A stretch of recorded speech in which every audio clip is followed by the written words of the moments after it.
उनको ऐसा लगता है वो जब पढ़ाई करती हैं तो पढ़ाई करना ज़रूरी है और पढ़ाई के साथ आगे बढ़ते हुए संसार में कुछ करें, उनको ऐसा लगता है। हाँ। लेकिन जब श्री महाराज जी के प्रवचन वो सुनती हैं तो उनको ऐसा महसूस होता है कि भक्ति करना ज़रूरी है। हाँ। तो भक्ति की लाइन में भी आगे बढ़ना चाहती हैं, तो इसका समन्वय कैसे करें वो ये पूछ रही हैं, कंफ्यूज है। अच्छा, देखिए इसका सीधा सा तरीका यही है कि जैसे आप शरीर और आत्मा दो स्वरूप है ना आपके, तो शारीरिक वर्क भी करता है व्यक्ति और आध्यात्मिक वर्क भी करता है, दोनों करता है। हमारे यहाँ महाराज जी की विशेषता यही है कि उन्होंने साधकों को सन्यासी होने का आदेश नहीं दिया। उन्होंने कहा कि अगर तुम संसार में भी रहते हो, संसार में जो तुम्हारा कर्म है, मान लीजिए आप विद्यार्थी हैं, आप पढ़ाई लिखाई करती हैं, आपका वो काम है वो कीजिए, उसमें कोई गड़बड़ी नहीं है। आप मान लीजिए 4 घंटा पढ़ाई करती हैं, 6 घंटा पढ़ाई करती हैं, उतना कीजिए, पूरा मन लगा करके पढ़ाई कीजिए। लेकिन जितना समय आपको मिलता है पढ़ाई के अलावा, उतना समय जो आप फिजूल बर्बाद कर देते हैं कहीं संसार में घूमने फिरने में, कहीं दोस्तों से निरर्थक बात करने में, तो उसकी जगह उस समय का उपयोग भगवान के निमित्त किया जाए, ताकि उसमें भगवान का स्मरण हो और भगवान के बारे में नई नई बात जानने को मिले, जिससे भगवान में प्रेम बढ़े। ऐसा जब प्रयास करेंगी, ज़्यादा नहीं, अगर आपको बहुत समय नहीं मिलता तो रात में सोने से पहले मान लीजिए 10-15 मिनट आपने ऐसा अभ्यास डाला कि सोने के पहले हम महाराज जी का कुछ प्रवचन सुन करके सोए, या मान लीजिए कोई ग्रंथ आपके पास है महाराज जी का, उसको 10-15 मिनट पढ़ करके सोए, तो इससे आपका जो अभ्यास बनेगा प्रतिदिन का, तो उतना पर्याप्त होगा आपका मन भक्ति मार्ग में लगाने के लिए।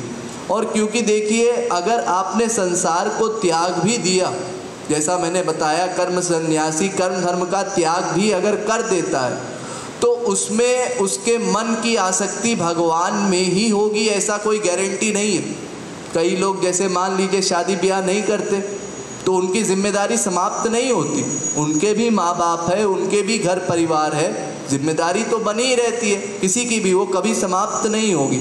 लेकिन उन जिम्मेदारी को लेके चलते हुए किस तरह से गृहस्थ धर्म में रह करके भी हम भगवान की भक्ति करें, इसी का नाम है कर्मयोग। और जितनी देर हम यहाँ आते हैं, मान लीजिए प्रवचन सुनने आते हैं या सत्संग में आते हैं, उतनी देर को हम ऐसी भावना बनाएं कि यहाँ जितने लोग बैठे हैं हम किसी को नहीं जानते, हम केवल श्री कृष्ण को जानते हैं, वही हमारे हैं। इतनी देर के लिए आप कर्म सन्यासी हो गए, बाकी संसार में गए तो कर्मयोगी हो गए। ऐसा अभ्यास आपको बनाना पड़ेगा। और कोई भी काम आप संसार में करेंगी तो जब आपका वास्तव में श्री कृष्ण से प्रेम हो जाएगा तो कहीं आपका मन नहीं लगेगा, ये मैं आपको लिख के दे रहा हूँ।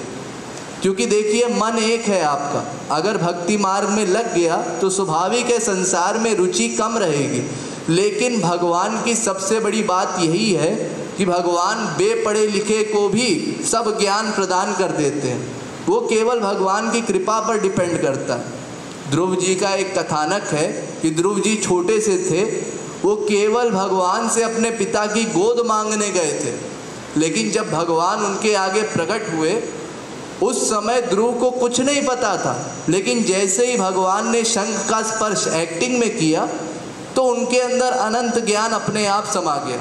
अतएव जब भगवान मिलते हैं तो ज्ञान भी अपने आप हो जाता है, उसके लिए अलग से प्रयत्न नहीं करना पड़ता।